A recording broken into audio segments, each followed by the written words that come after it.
In the second part of these videos on the place of miracles and faith in Islam and Christianity, we examined the phenomenon of incorruptible bodies. These are possessed not only by Islam and Christianity, but other religions as well, such as Buddhism. In the instance of a Christian instance, that of Bernadette Soubirous, we notice that there were two other factors involved besides her incorruptible body, which lies in a glass case underneath the altar of a church in Nevers, France. Her incorruptible body was associated as well with apparitions of the Blessed Virgin and thousands of miraculous cures which are still ongoing to the present day. Whether Islamic incorruptible bodies also have these factors associated with them is an open question. I tried to find instances of this on the internet and came up empty. That's not to say that some don't exist, they're just simply not well publicized, and if they do exist, it would be well for Muslim scholars to make them more public to the non-Muslim world.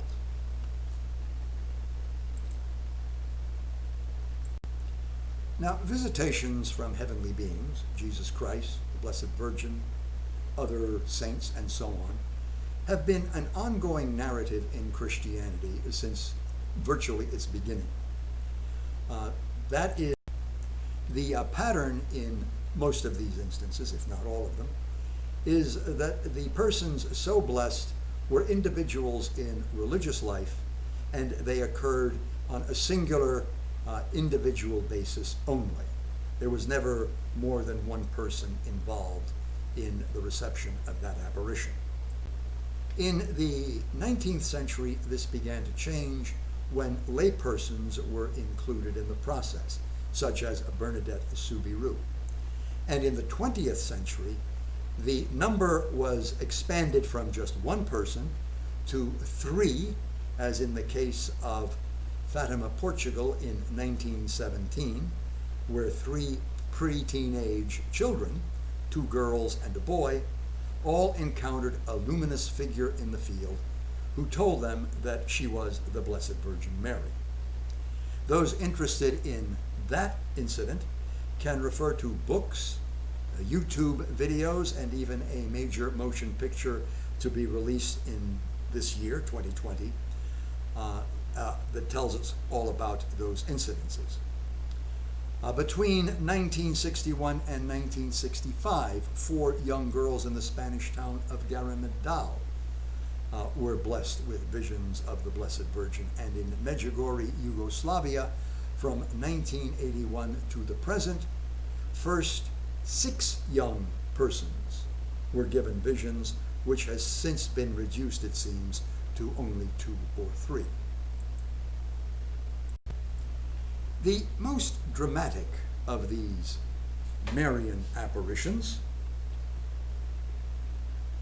is the one that occurred from 1968 to 1971, which was witnessed by Muslims, Christians, people of other faiths, people of no faith at all. However, the story does not begin in 1968. It actually starts some 40 years earlier, during the 20s, when a well-to-do Egyptian landowner named Tawfiq Khalil Ibrahim, upon a vision he experienced in a dream, had the Holy Virgin come to him and tell him to build a church supposedly on the site where the Holy Family stayed during its sojourn in Egypt, during that period of Jesus' life referred to as the flight into Egypt. She also said that she would reappear in that church in Zeitoun after 40 years. He built it as a downsized replica of the famous Hagia Sophia in Istanbul, under the supervision of Italian architect Leo Mingeli. The church was consecrated during the Holy Mass of Sunday, the 29th of June in 1925. Now, anyone who knows the situation of churches that is Christian churches in a Muslim land, should be aware that getting a permit simply to repair a church in order to keep it going is an almost Herculean task. To get permission to start one from the bottom up, and especially to build one as elaborate as had been designed, that's a small miracle in itself. Here are some pictures of the church, and as we can see, it is hardly a house church or a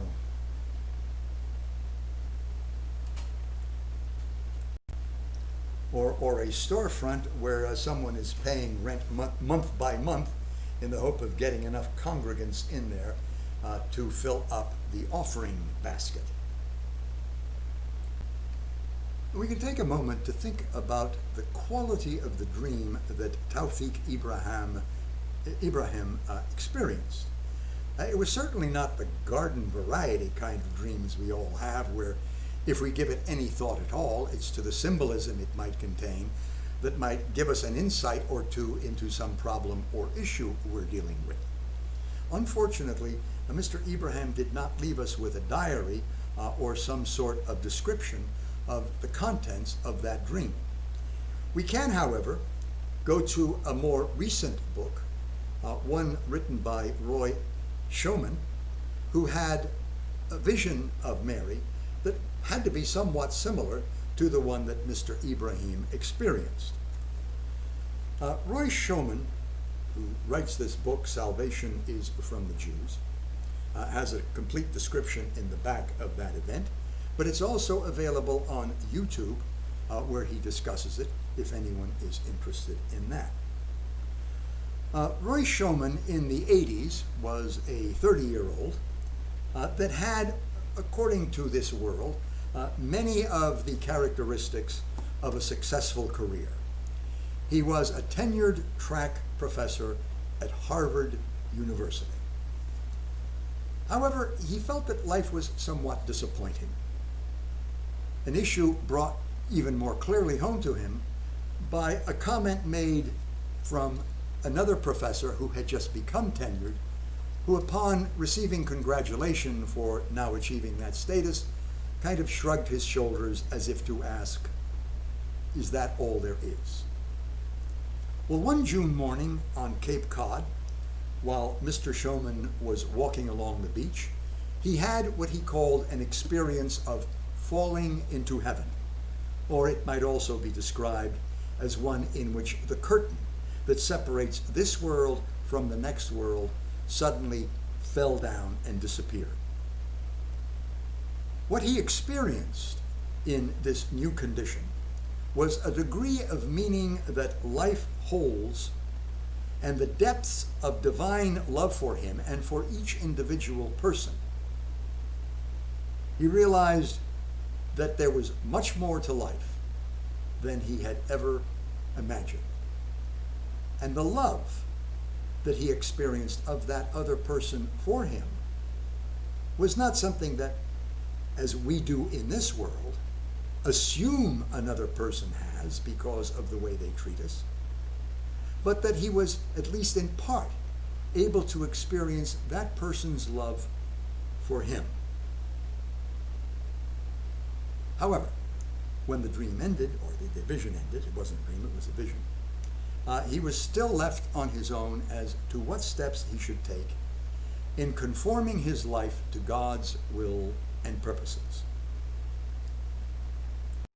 He tells us that he visited various places of worship, studied different religions, walking, as he put it, quote, in an undiscriminating, eclectic path, unquote, not clearly leading anywhere.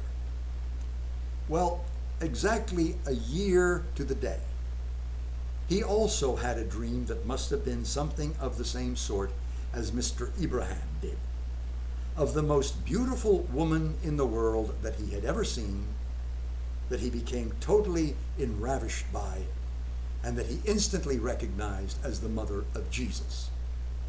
This had to be infused knowledge because Mr. Schoeman was born and raised a conservative Jew. So, with much more real than real reality itself experience, at least in the way that most of us experience reality, these encounters completely changed his life. He resigned from Harvard and devoted himself to a career as a public speaker and lecturer, promoting the ongoing results of his personal investigations into the matters of religion. Now, let's move up 40 years from the time that St. Mary's Church was dedicated in Zeitoun, Egypt, to April 2nd, 1968, around 8:30 at night, when a 31-year-old Muslim mechanic named Farouk Mohammed Atwa was heading home from his shift, scheduled the next morning to have a gangrenous injured finger amputated. It had been crushed in an accident. As he was going home, he looked up and saw a woman in white standing on the higher middle ground of St. Mary's Church.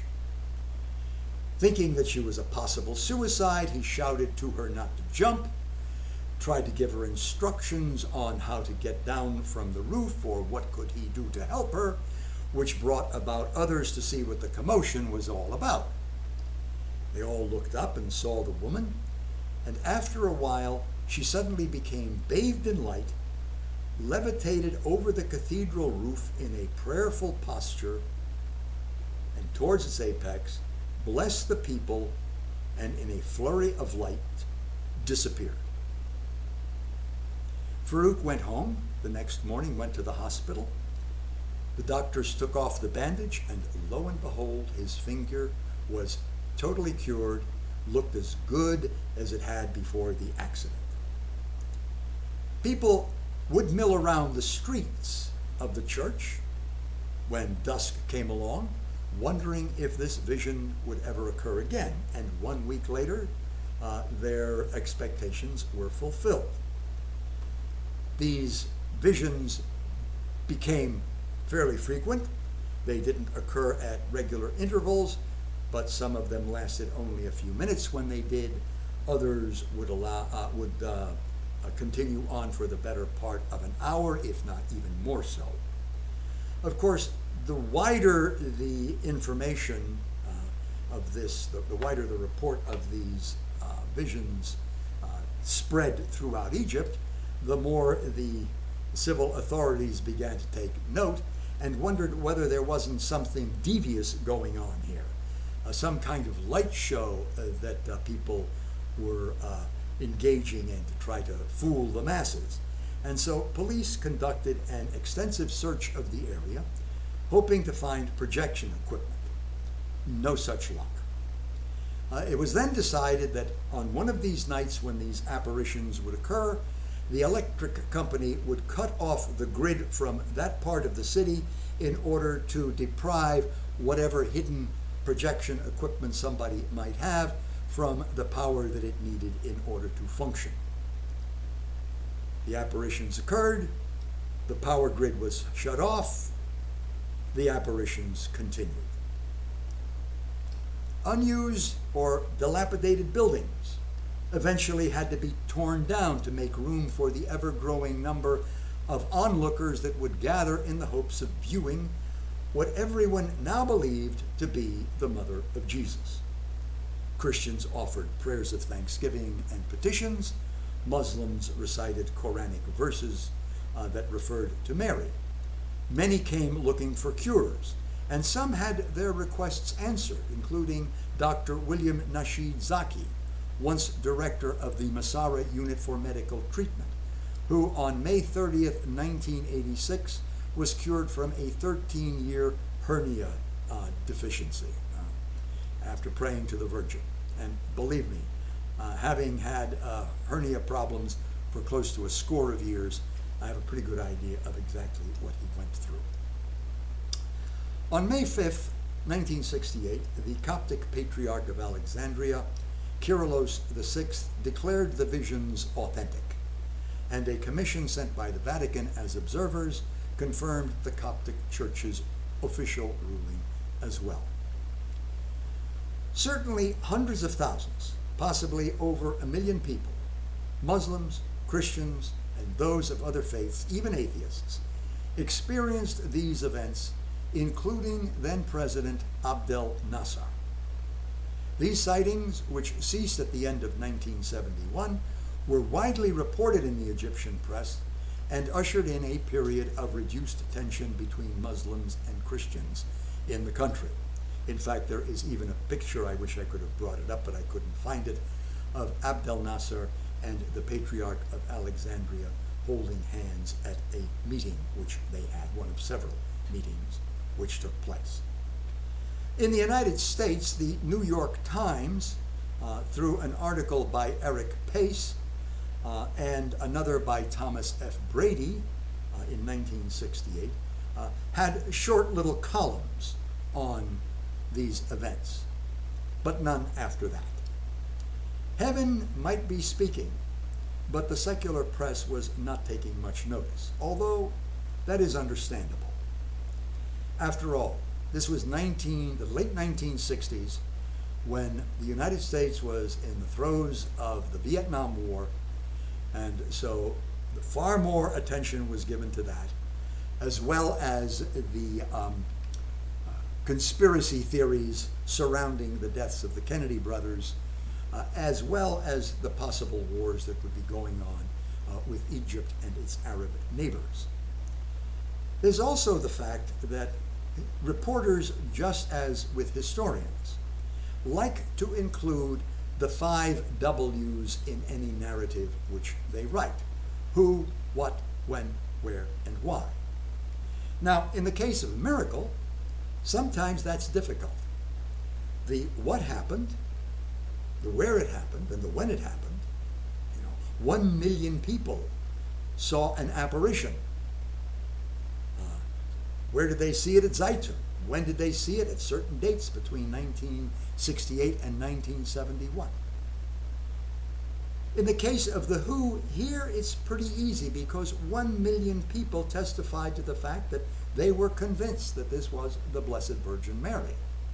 Whereas, say, for instance, in the case of Lourdes, we only have Bernadette's claim that the person she saw was the Blessed Virgin Mary, although she wasn't really quite sure at first. And when the religious authorities especially asked Bernadette to ask the lady that was appearing to her, that no one else could see, who she was, the lady replied that she was the Immaculate Conception, which is a term that is applied to Mary by the Church. Bernadette probably didn't have much of an inkling, if any at all, as what the Immaculate Conception meant. Heavens, there are Christians today that don't know what it means. So this is why in the case of Bernadette, the who is a little iffy. But in the case of Zeitoun, there's not a problem. If anyone wants to argue that the person which they saw was not the Virgin Mary, then what evidence do they have that is more overwhelming than the testimony of 1 million people to that effect? I think they have one heck of a mountain to climb in order to prove otherwise. There are, however, some takeaways from these events that do, at least in part, answer the question, why? The first of these is that a divine blessing was given to all regardless of their sectarian differences. Christians, Muslims, persons of other faiths, or no faith at all, were all beneficiaries of the vision or cures.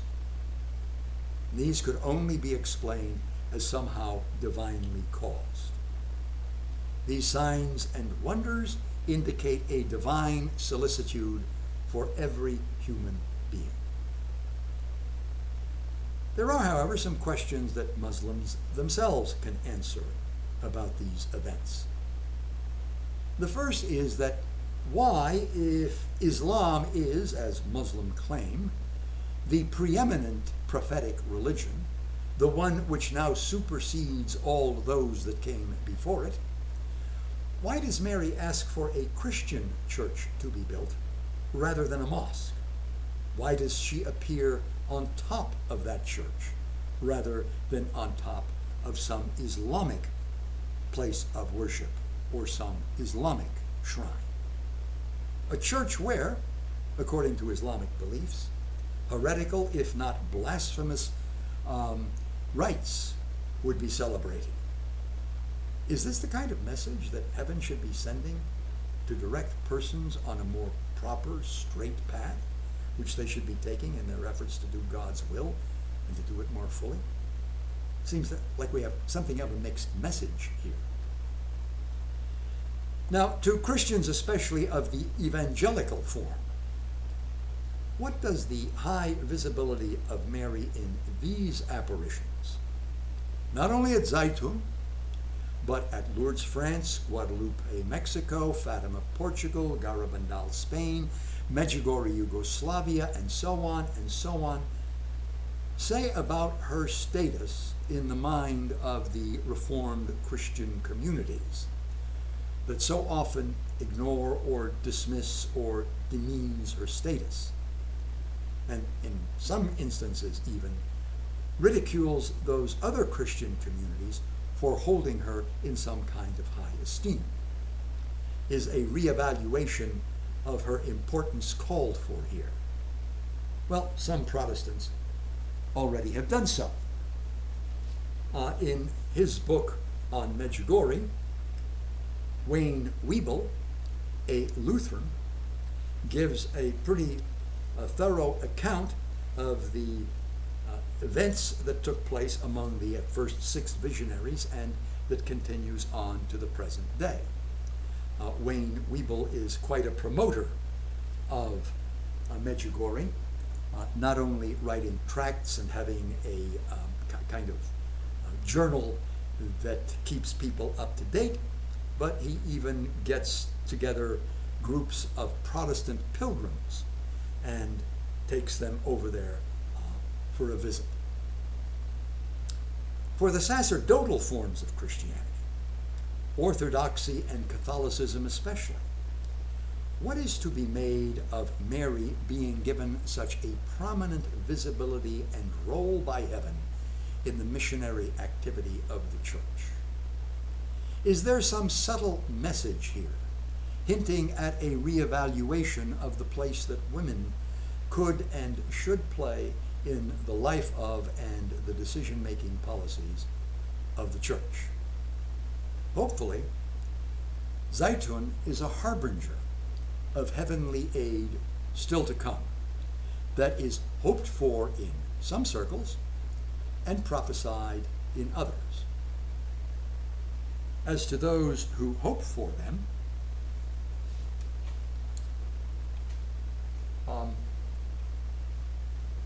Shabir Akhtar writes this in one of the last paragraphs of an article that he wrote and had published in 2019.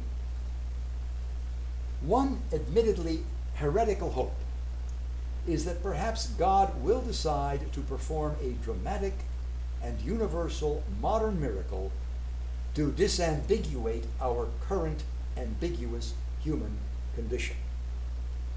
Our condition truly is ambiguous, with so many religions and then so many philosophical isms, all vying for the allegiance of human beings. So many of them saying, yes, we're the proper way, and all those other ways are not. Some heavenly aid would certainly be more than useful. Now, one word here that might be a bit puzzling is that Shabir Akhtar says one admittedly heretical hope. Why does he put this word heretical in there? Well, that's because Islam holds that the Prophet Muhammad was the last in a line of warners that have been sent by God to set humanity on the straight path. After him, there will be no others. And that is why, if one takes what he is saying there as a call for a new prophet, it would appear to be heretical. There are, however, other more direct ways that God can speak than through prophets. In a book entitled The Warning. A number of prophecies were put together that are supposed to culminate in an event where all human beings, not just one, not just three, not just 4 or 6, not 1,000,000, all human beings, are supposed to be given a critique by God of their souls, where they stand, so to speak, in the divine perception. What are their strengths? What are their weaknesses? What should they emphasize in the future? What should they diminish or eliminate completely in terms of behaviors or attitudes in their lives? Now, there are a number of scenarios that one can come up with, because these prophecies were not given all at one time with a clear schedule of events that would occur first and second and third and fourth.